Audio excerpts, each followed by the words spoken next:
Bonjour et bienvenue à mes élèves de 5A et de 6B et à tous les autres. Cette vidéo a pour but de nous apprendre à manipuler les bases des pourcentages, c'est-à-dire quand on a une quantité, 200 par exemple, et un pourcentage, 30%, à quoi correspond en quantité 30% de 200. C'est un exercice de base. Comme toujours, nous allons chercher dans notre boîte à outils. C'est l'objet du rappel. Notre boîte à outils, un pourcentage c'est une proportion particulière, donc c'est le calcul sur les proportions habituelles.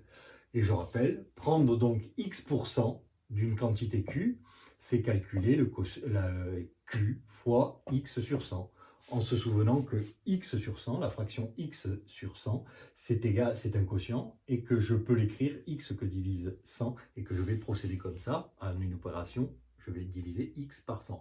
X, bien sûr, je vais le fixer. C'est l'exercice qui va me demander.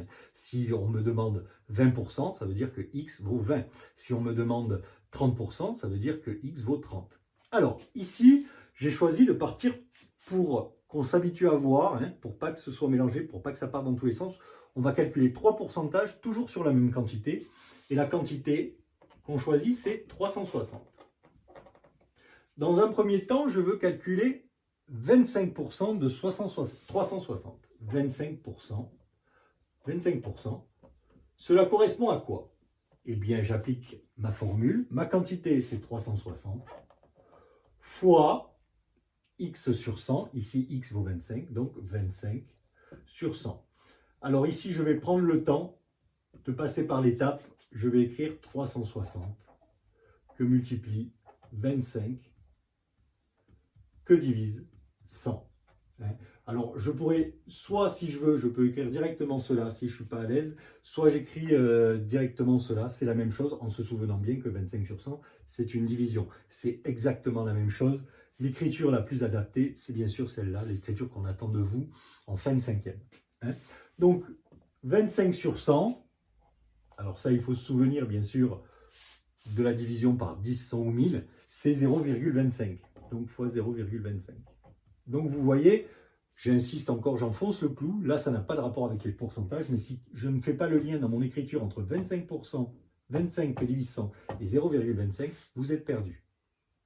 Donc, il faut avoir au moins la base de ces calculs. J'insiste à nouveau, lourdement, même par vidéo. Je sais, j'insiste, je suis lourd, mais voilà. Donc, et 360 fois 0,25, si on procède au calcul, c'est donc, ça correspond à 90. Voilà, 25% de 90. 25% de 360, c'est 90.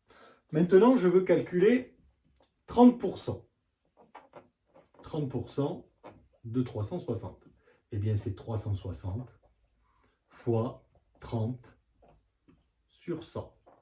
Alors ici, je vais passer directement à l'étape. J'ai choisi de faire comme ça. 360, 30 sur 100, ça correspond à la valeur numérique. 30 que divise 100, donc c'est-à-dire 0,3. Et cela fait, je regarde mes petites notes pour ne pas me tromper, cela fait 108. Par exemple, si j'avais 360 élèves et qu'on me dit 30% ont tel caractère, viennent à pied ou à vélo, en voiture, en cheval, je ne sais pas, ça ferait 108 élèves. Dernier calcul, mais pour la forme, puisque maintenant je pense que vous avez compris, si on prenait 75%, eh bien 75%, c'est 360 que multiplie 75 sur 100, et c'est égal. Alors 75 sur 100, on se souvient, où on trouve que ça fait 0,75. Et là, on va trouver comme valeur, en principe, 270. Voilà. Avec cela, mes élèves sont parés pour faire la feuille d'exo que je leur ai envoyée. Et je vous dis à la prochaine.